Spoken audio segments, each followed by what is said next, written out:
মাধ্যমিক 2007 থেকে 2022 পর্যন্ত যে ভয়েস চেঞ্জগুলো এসেছিল সে চেঞ্জকে সলভ করছি। দেখো, someone wrote this letter in the 19th century.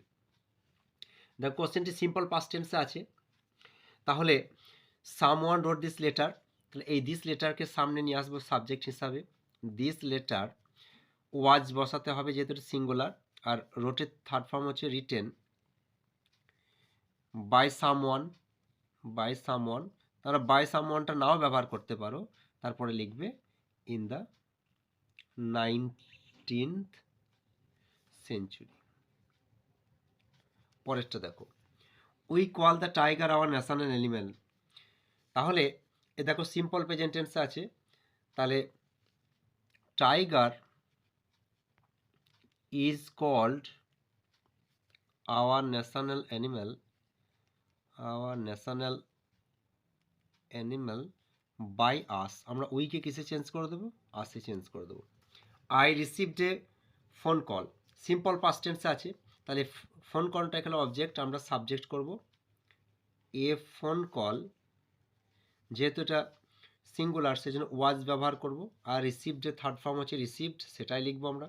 Received preposition হিসেবে বাই নিলাম, আর আইকে চেঞ্জ করে দেবো মিতে। প্লিজ পোস্ট দ্য লেটার, এটি খুবই সহজ। যেসব ভয়েস চেঞ্জের ক্ষেত্রে প্লিজ থাকবে, ইউ আর রিকোয়েস্টেড টু ব্যবহার করবে। ইউ আর রিকোয়েস্টেড টু, তারপর post the letter, post the letter. পরেরটা দেখো, I am writing a poem. ভার্বের সঙ্গে আইএনজি রয়েছে, তার আগে অ্যাম রয়েছে, তাহলে প্রেজেন্ট কন্টিনিউয়াস টেন্সে আছে। এক্ষেত্রে আমাদেরকে বিং ব্যবহার করতে হবে, তাহলে আমরা এই অবজেক্টকে সাবজেক্ট করব।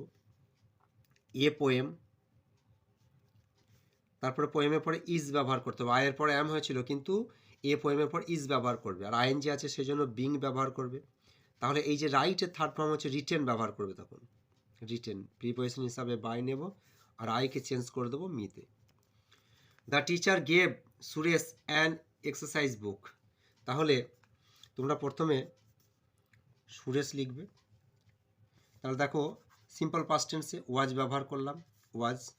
গিভের থার্ড ফর্ম হচ্ছে given, an exercise book, exercise book by the teacher.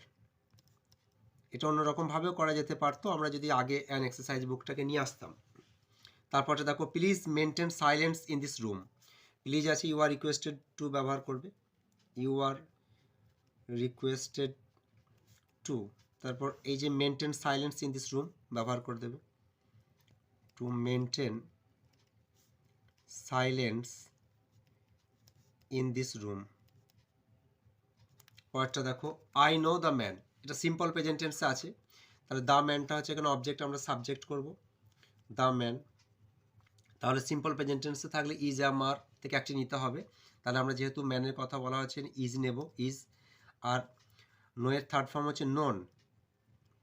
তারপর তোমরা কিন্তু বাই প্রিপোজিশন ব্যবহার করবে না, নোনের পর সবসময় টু প্রিপোজিশন ব্যবহার করবে, আর আইকে চেঞ্জ করে দেবো মিতে।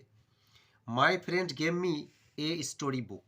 তাহলে দেখো এটাও সিম্পল পাস্ট টেন্স আছে, দুটি অবজেক্ট রয়েছে, মি একটি অবজেক্ট, এ স্টোরি বুক একটি অবজেক্ট। আমরা মিকে নিয়ে আসবো, তাহলে আই থাকলে মি করছি, তাহলে মি থাকলে কি করব আই। তাহলে আই ওয়াজ, আয়ের পর ওয়াজ, আর গেভের থার্ড ফর্ম হচ্ছে given. I was given a story book, story book preposition হিসাবে বাই। মাই ফ্রেন্ড, এখানে মাই ফ্রেন্ড লিখে দেবে, my friend. The authority postponed the cricket match. দেখো এটাও সিম্পল পাস্ট টেন্স আছে, তাহলে ক্রিকেট ম্যাচটা হচ্ছে অবজেক্ট, সামনে নিয়ে আসবো সাবজেক্ট করে।